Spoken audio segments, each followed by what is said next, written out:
Blue Apron, take back dinner. Hi, everybody, and welcome to the Liars Club. I'm Felicia Michaels. And I'm Jessica Wellington. And what we do here at the Liars Club is we have two of our comedy pals come on. We ask them to tell two stories. One is the truth, one is a lie. Then we try to figure out which one is a lie. Am I right, Jessica? You're right, as always. Okay, please introduce our guests. I'm so excited for today. We have this young lady. She's a comedian. You may have seen her on The Late Show with Stephen Colbert. She had a reoccurring role as Beth on the CW series Crazy Ex-Girlfriend. This is Emma Willman. Welcome to the show, Emma. What's going on? Thank you guys for having me. These Skype calling things are so. I feel like it's not flattering. I feel.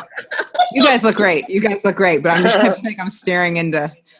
I'm stressed. Oh, no, it's all good. All right, because as soon as the background goes away, you'll see I have laundry over here in the chair, so we're all right good. Jessica, and our next guest? Yes, he is a legendary mixed martial artist. He was the UFC lightweight champion in 2000, and he defended his heavyweight. Sorry, you're a big guy. This is Tito Ortiz. Welcome to the show. Hello, everyone. Thank you for having me on the show. Welcome to the show. Thank you. We just want to give a shout out to Mama Bird, the comedian. Hello, welcome to the show. So let's just jump right into it. So Tito, your first story. Last night I got a direct message on my Instagram. This guy saying, I thought we're supposed to get this money from the government and this and that. And he's man, I'm sweating it. This is the hardest thing in the world. I don't know how I'm going to feed my kids. And I said, you know what? Are you having that much problems? I mean, you're going to have problems to hold down for the next 2 weeks. He's like, yeah, I'm actually going to have some problems. So I was like, well, you know what? I'll go out of my way. I'm sponsored by a water company, Citizen Waters out of Costa Mesa, California. And they give me all the water I want. I'm sponsored by a meat company, Route 66, and they give me all the meat that I want. And of course, I always carry extra food and so forth. And since I've been locked down now for the last week, I've gone to the store a couple times to purchase stuff, and I went out of my way and just kind of paid it forward. And I told this guy that you meet me close to my home, I'll give you the address, and I'll give you a case of 20 of water and some meat and some fish that I caught, because I'm a big fisherman, and everybody sees my Instagram. I'm a big fisherman. I gave him some fish, and I gave him some meat from Route 66. So I just kind of paid it forward and gave him a bunch of food. And he came down from Santa Clara. So he had a long drive, about an hour and a half drive from there to Huntington Beach. And I paid it forward. I gave him some food and some water. So he was very thankful. He got fish from me, of course, and some steaks. And he's going to have a good dinner tonight and a good dinner hopefully for the next week and a half while we're sitting here bats down at home. So it sounds like a UFC Bible story. Right? I think he's just being a good Samaritan, right?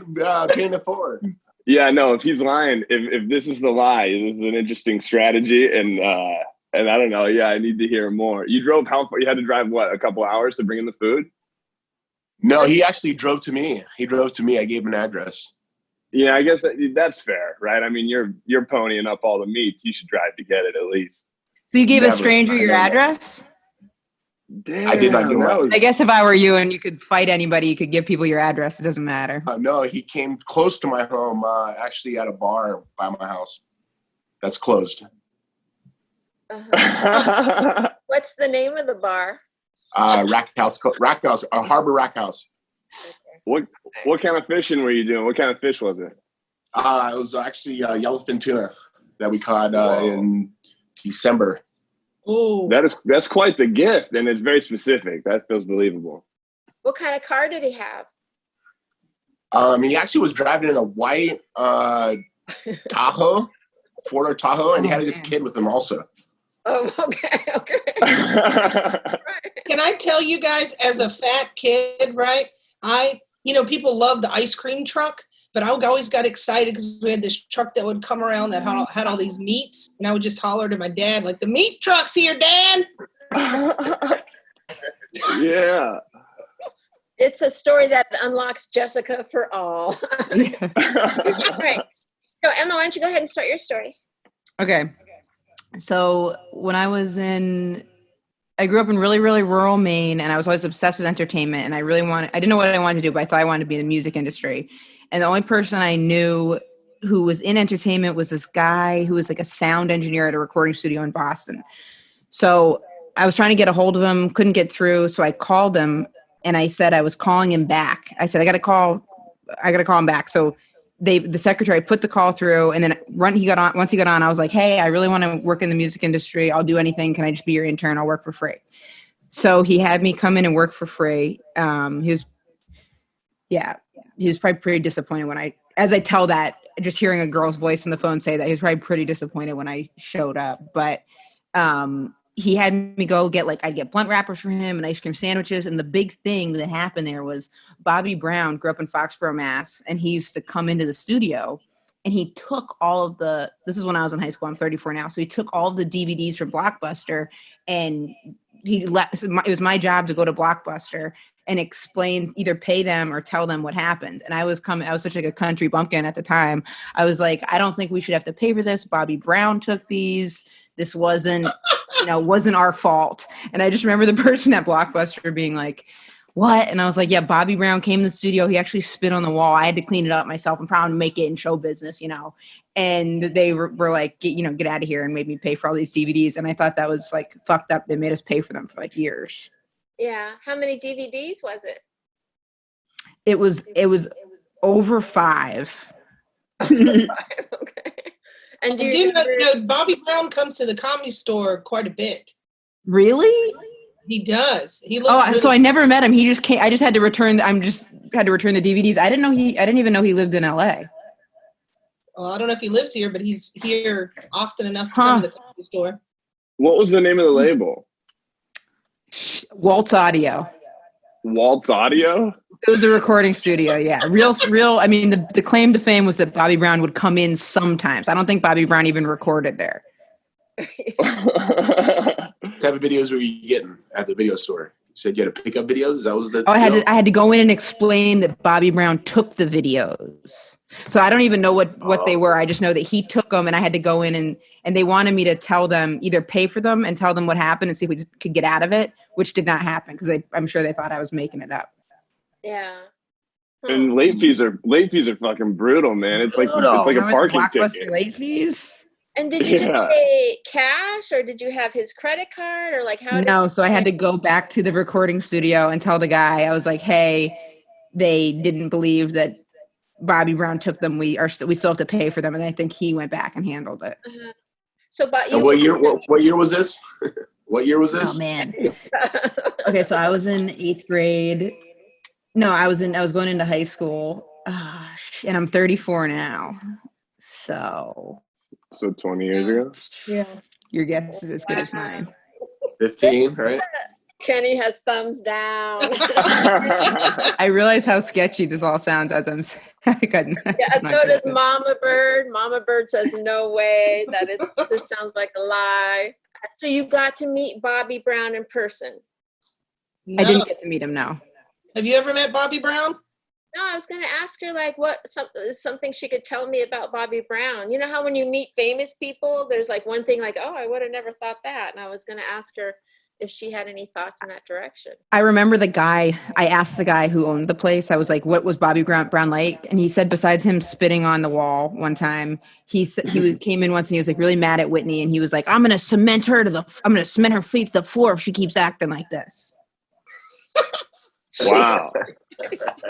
Very old timey for a hip hop artist. Yeah, very old time. He's so classic.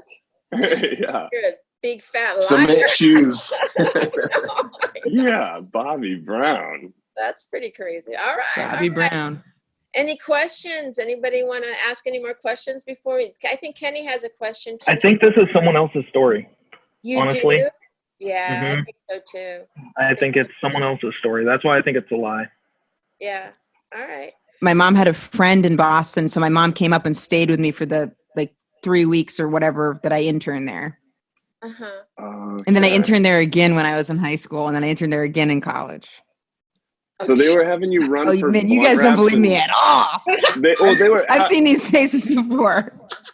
So they're sending you for blunt wraps and Twinkies and shit before you could drive. You were going on runs like that. Yeah.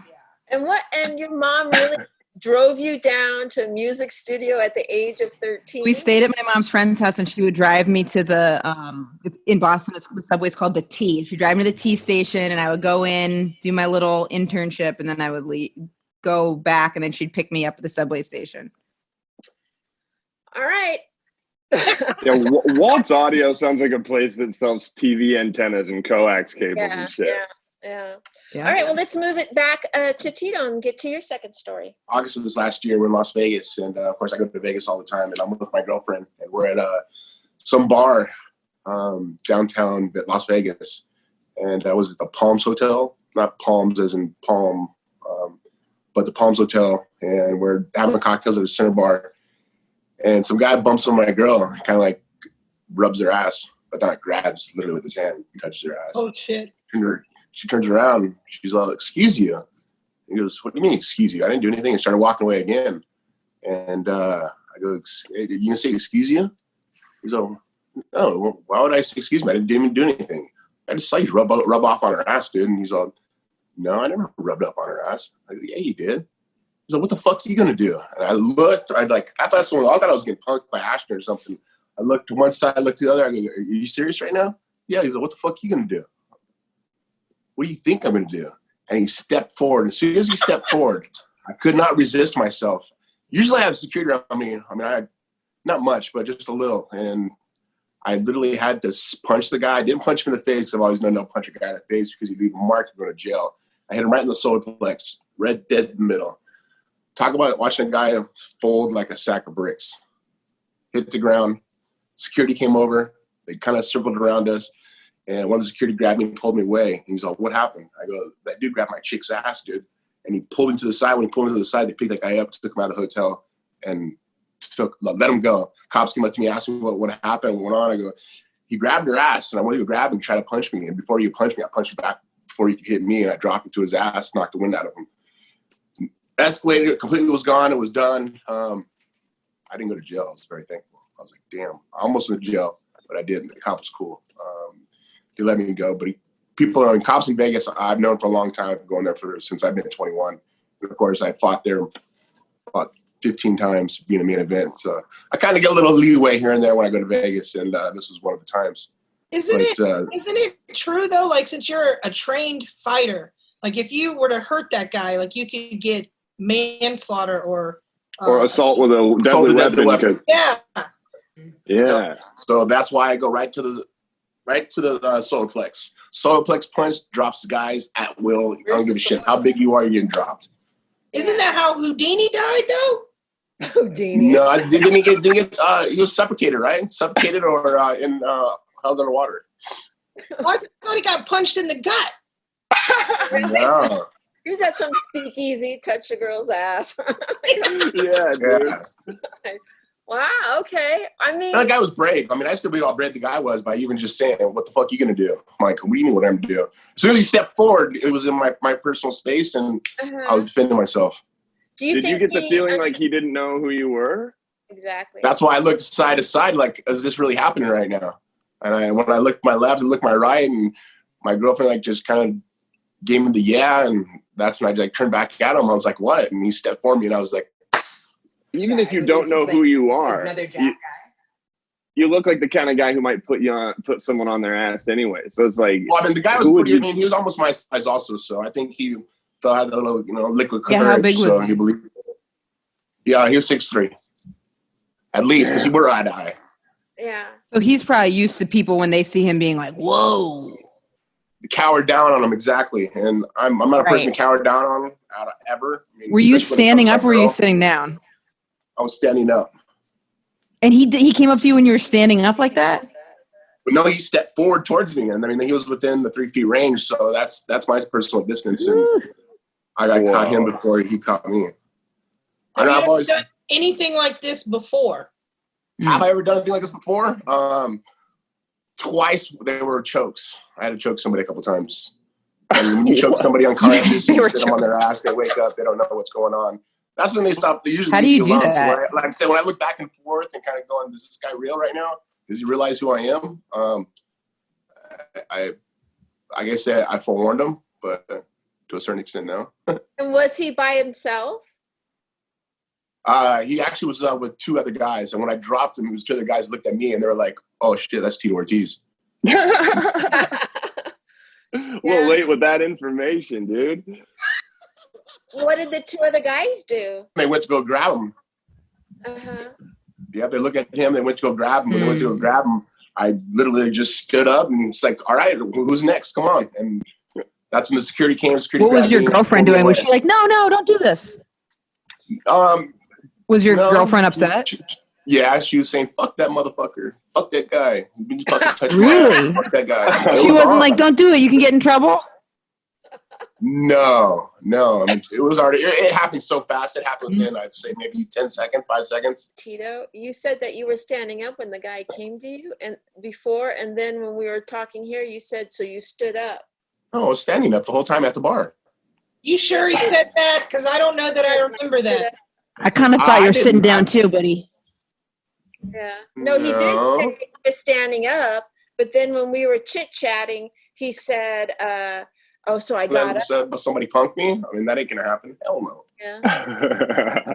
My words and terms is a little different. Standing up for myself. Okay. I'm gonna stand up for this guy. Oh, okay. You're standing up for yourself, not standing up. Yes.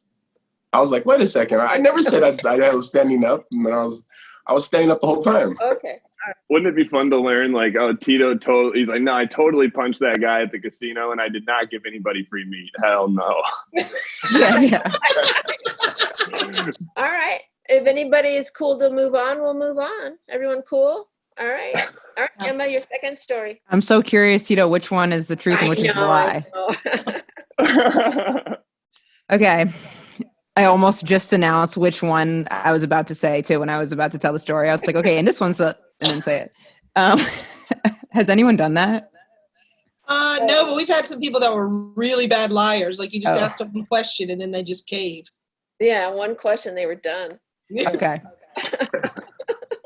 Really? Yeah. That's funny. Okay, so when I was in, also my memory with like timelines is just bad. It was right after college. I was dating someone that was like really into dirty talk, and I didn't have a lot of experience with this at the time. And I remember, and also she was a stripper, sex worker of some sort. And so I was like, okay, she's got a lot of experiences than I do. What kind of dirty talk? Are we talking like just? She was into like hardcore, like S&M, like real, like hardcore dirty talk. Like I was like, okay, this is more than just like light dirty talk. Like I want to have like a whole bunch of stuff to say. But I didn't have any experience with it, so I was nervous. So I put an ad on Craigslist trying to find someone to practice dirty talking with me. So I put an ad on Craigslist, will someone practice dirty talking with me? And I put it on Woman for Woman, but the only person who responded was like an older Indian man. And I knew that because his email was like olderindianman@gmail.com. So him and I ended up practicing sexting for like 2 years. And then we ended up being in a relationship for 4 months. And it was one of the best relationships. I mean, it was one of the best. It was not sexual, but we ended up being in like a emotional relationship for like 4 months. It was one of the best relationships of my life. With this Indian gentleman. Yeah. Do you think he would say? But I would make him refer to himself in female pronouns, and we would just practice our dirty talk. Weird.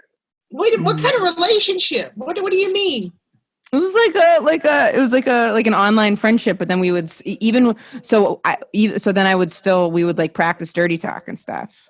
So like a impersonal, personal friendship. Do you think he would also say it was one of the best relationships of his life, or did he not understand what was going on here? Did he hope? I don't know. We didn't end well. When you guys would practice dirty talk together, yeah. What kind of things would he say, the old Indian guy? So the person that I was with was more submissive. So he already was like very well versed in being very submissive. So he was always like, just like, I'm a little slut, I'm a cum toy, whatever. And then I remember where I was kind of like, he wanted to like drink pee. Okay. And you said, I should have asked what this was rated before I told that story. Yeah, no, you're fine. You're totally fine. Okay. Were you? What? You said it didn't end well. What do you mean it didn't end well? Did you make him drink your pee? No, we became really good friends, and then he kept wanting to really be together, and I said I wouldn't leave my girlfriend, so he got pissed. How long ago was this? This was right when I graduated college. I know. Well, I will say I've accepted some of these friend requests on Facebook with these Indian guys, and they've been blowing me up trying to video chat and shit, and I just won't answer it. Well, this wasn't, to be fair to him, I had put this ad up, so he was responding to a hot lead. He wasn't just like messaging me out of nowhere. Like I had put this ad on, and I did it on Craigslist, but I did it on Craigslist Women for Women, and then he was the only one who responded. What do you think about the story, Tito? I'm trying to second guess the idea of an old Indian guy and automatically knowing him as being an old Indian guy. How old was he when you guys met? 60s. Whoa. 60s. I have a question. This whole thing started because you were dating a stripper and someone that was more experienced and someone that liked a lot of dirty talk. Did it help with that? Did the 4 months emotional relationship with the Indian guy interfere with the relationship moving forward with the stripper? What happened with the stripper? So I would say it helped in the beginning because it got my confidence up, but then it ended up getting a little bit weird because I was like getting closer. I almost like enjoyed chatting with him more than I liked like hanging out with her. Oh. I knew I was gay throughout the whole thing, but it was very confusing. He was just a lovely conversationalist. He was very sweet. Right. Well, it's like when I first got divorced and I was doing online dating, and I learned very quickly you could have a relationship with someone online to try to get to know them for like 3 months, and then you meet them and you're like, I just don't think this guy's. Yeah, you know what I mean. So where did you guys meet? Met in person? Where'd you guys meet? Good question. Cheesecake Factory. Shut up. But the original one in Boston, where was it? The one in Cambridge in Kendall Square. Okay. There's one there. And you said he was a really, really sweet cum dumpster. Yeah.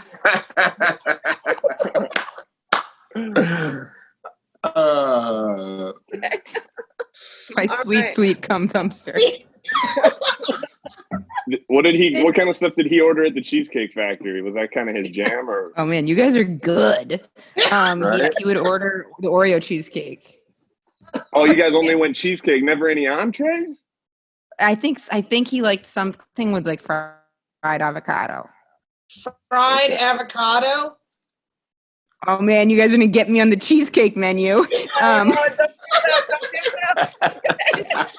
Well, I think what we're going to do now is we're going to have Michael do the quick recap. We'll start with Tito, and then we're going to all vote on which one is a lie. And Kenny actually chatted which one he thought was the lie. He says Tito is first lie and second one is true. So let's see what Michael says, and then let's all take a vote. In Tito's first story, a guy he met on Instagram had come across some hard times with everything going on. Tito, long story short, decides to help him out. He hooks him up with some bottled water from a sponsor, with some meat, with some fish he'd caught. The guy drove up from Santa Clara to pick it up, and Tito did a good deed. Story number one.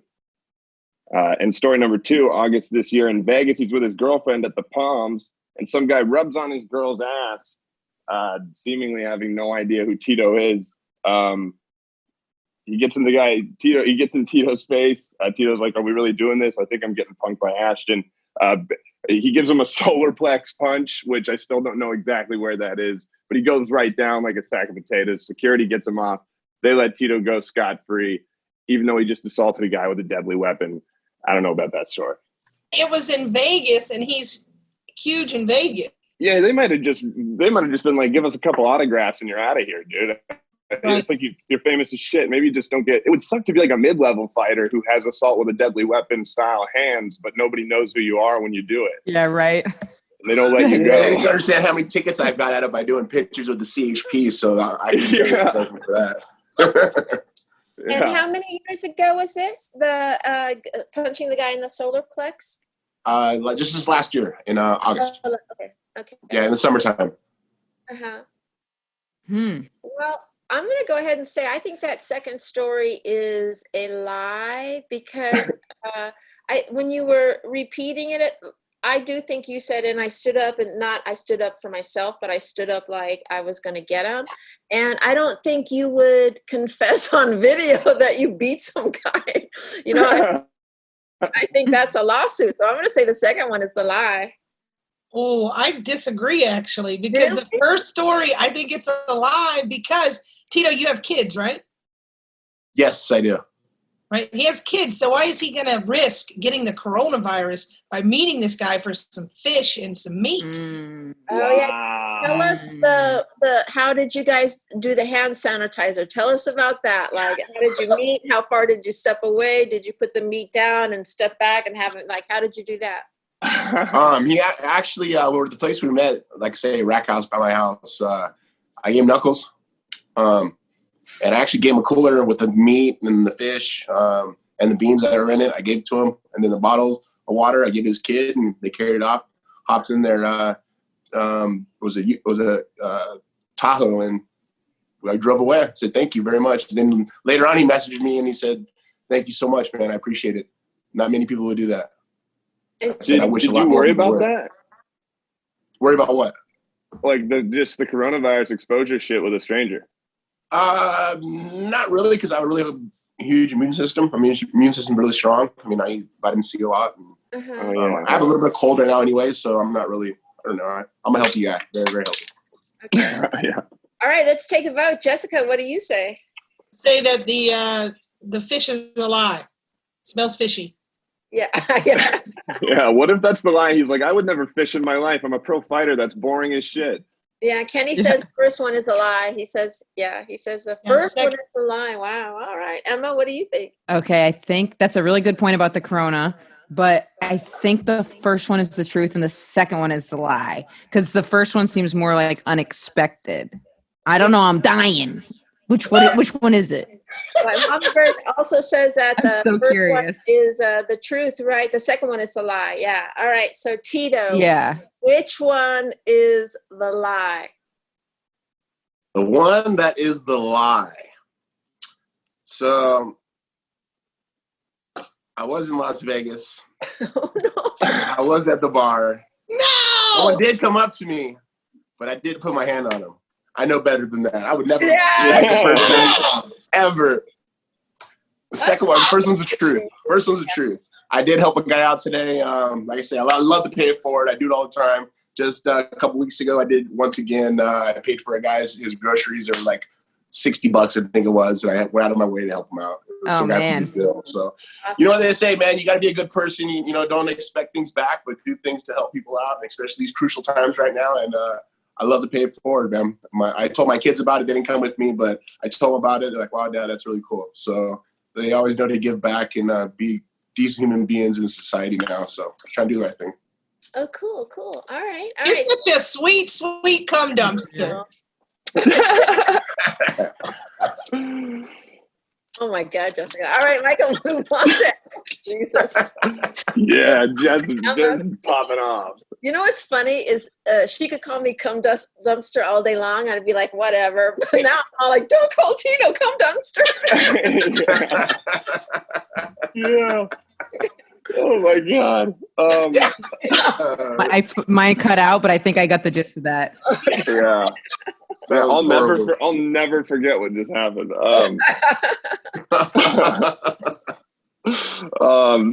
So Emma's first story. Emma grew up in rural Maine. She always wanted to work in the music industry. And when she was like, going into high school, she got a chance to work at Waltz Audio, where she mostly fetched snacks and blunt wraps and shit. But Waltz Audio's big claim to fame was that Bobby Brown recorded there, but hardly ever. Long story short, she's at a Blockbuster and they're hassling her about some DVDs that Bobby Brown had gotten away with. And now they wanted the label to pay for them. And you guys had to pay for them. And late fees were brutal. And I think that's actually the meat and potatoes of the story. That's where my notes end, right? Everything after that was us discussing it. All right. And the second story? In your second story, right after college, you were dating a stripper, a dirty talker, more experienced actually. She was into S&M and shit, and you wanted to feel like you were keeping up. It was fucking with your ego, so you put an ad out and you practiced sexting with an Indian man for months, and he said things like drink pee and fuck toy, and you guys had an emotional relationship after that for about 4 months, and at times you felt emotionally absent in your original existing relationship because you were having a better time talking to the Indian guy, and you guys went to Cheesecake Factory a lot, and he likes fried avocado.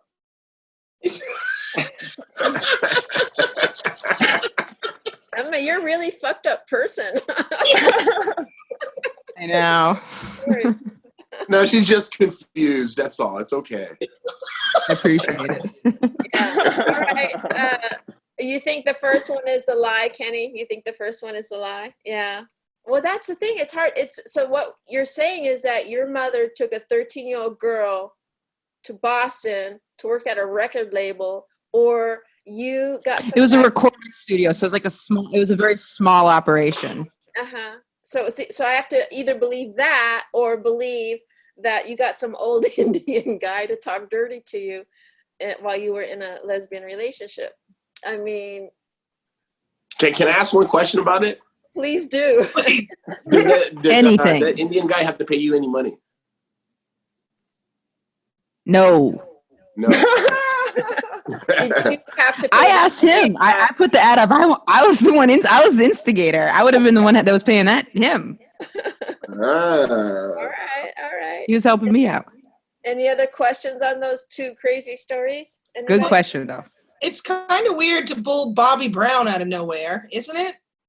I mean, in the cement shoes, when she said that, like, who says that? Bobby Brown. Like, Yeah. About Whitney? I mean, but aren't they like stupid rich? Why would they want to pay their bills? I mean, that's what I don't get. Yeah. Yeah, but I could see Bobby Brown just being that type of person that's like, I'm just not paying it. It's just because, like, out of, I don't know, because what he thinks is right or some shit, you know? Right. So you believe that a mother would take a 13-year-old girl to a recording studio in Boston when you live in a. And I have a good mom too. This isn't like a sad thing. No, I'm not saying it's a sad thing. My mom let me bring home skinheads to party with. Hey, those were good guys. It looked a lot like you, Michael. Yeah, that's my tribe on accident. Hey, do you guys remember what Emma said when she first got into the chat? She goes, "What if my lie is mostly true, but with one little fudge?" Yeah. Maybe. Damn, I shouldn't have said that. Yeah, you shouldn't have. But here we go, huh? So check it out. What if that second story's? Well, I don't know, because now they both feel like they could be true, but the second story is just like, nah, the guy was Ethiopian or something like that. Yeah. Oh. Yeah. But he was Laotian. It could be that she took that story from someone else too. That the simple lie is just it didn't happen to her too. So yeah. Or they met at the Outback. Yeah, I'm gonna lean towards that the first one about Bobby Brown is a lie. I think she probably pulled that from somebody that she knows. That to me sounds more like a story she could pull from somebody else. Yeah. God, Kenny thinks the second story is true, right, Kenny? Yeah. I'm torn. Yeah, I know. All right. And Tito, what is your answer? You think which is the lie? I think the lie is the second one. I think the lie is the second one. I think the first one's true. You do? Yeah. That does seem like just because she said she had a relationship with the guy after she met him for 4 months, and the guy was 60 years old. So, and she likes girls, so that didn't make any sense either. That just doesn't add up. No, that don't add up. Tito can't even imagine dirty talking with someone he met online. He just gives them food. If he's on the other end of the exactly, right? Yeah. Yeah, I'm gonna go with you. I think the second one is the lie. I think the second one, even though I'm going against myself with the mom thing, I'm gonna say the second one is the lie. All right, what about you, Mama Bird? We'll throw it in. The first one is the lie. Yeah. All right. Everyone voted? We're voted. All right. Emma. Which? Okay, so the first one was true. The second one was true up to the point I never met the guy. So I put this ad online and we practiced dirty talking, but it went on for like one day. And then I was like, this is crazy. And I stopped. But I remember he wanted to meet up and get cheesecake. But that's where it. Wow. So you would have had me. You would have had me right there. You would have had me right there. But when you said he was 6 feet and then you guys hung out for 4 months, that's when you messed up. I don't know how old he was. Yeah. So the first one is completely true. The first one's true. I apologize. I think I must have been a little bit. I think I did it for a couple weeks going into high school, and then I did it again in high school, and I did it again in college. It wasn't a good internship. It was this tiny recording studio in Boston. Like a lot of college students would intern there. You remember the singer JoJo? She sang "Leave, Get Out."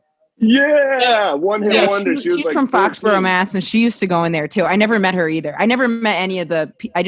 I met like mostly like students or local Boston people, and I would just like run errands for them. Wow. And Bobby Brown and his crew took a bunch of Blockbuster DVDs. And I had to go to Blockbuster and try to explain what happened. That's when the guys on the East Coast try to be gangsters. Yeah, right. Thank you guys so much for taking time out of your day. Hope everyone is that was healthy. fun. Thank you. They're going good. Thank you, Kenny. Thank you, Mama Bird. Thank you so much, Emma. And thank you, Tito. We appreciate that you did this for us. And anything you want to add on? No, thank you. Everybody wash their hands and everybody stay indoors. Stop going outdoors. Yeah, wash your hands. At least if you're in California and New York and so forth, stay indoors. It's only 14 days you can hang out. Yeah, and keep your hands off Tito's girlfriend's ass. Yeah. Well, people already know that. That's an automatic. So she has such pretty eyes, though. If you'll get lost in them. Right. Jesus, Jessica. I almost had to beat her down one night. She was like hitting on my girlfriend. I was like, stop it. Yeah, she's like, get out of here, cum dumb. All right, you guys have been so Thank awesome. you guys. Is there anything you want to shout out? I mean, everyone's kind of frozen in time right now, but is there anything anyone wants to shout out? Like your social media or anything? I post on Instagram. Yep. Sorry, you go. Tito Ortiz, 1999 on Instagram. All right. Thank you guys so very much. And Jessica? And you have been lied to. When I'm home, I don't want to run errands or have to figure out a meal plan, especially because I have kids. That's why Blue Apron is a great solution. Their chef-designed recipes are easy to follow and give you a balanced, delicious meal. Blue Apron is a quick and easy way to make high-quality meals that everyone can enjoy. Use promo code LIARS to get $30 off your first order. Blue Apron, take back dinner. I'm not telling that one. Will the real liar please stand up? Right? She's totally serious. And you have been lied to.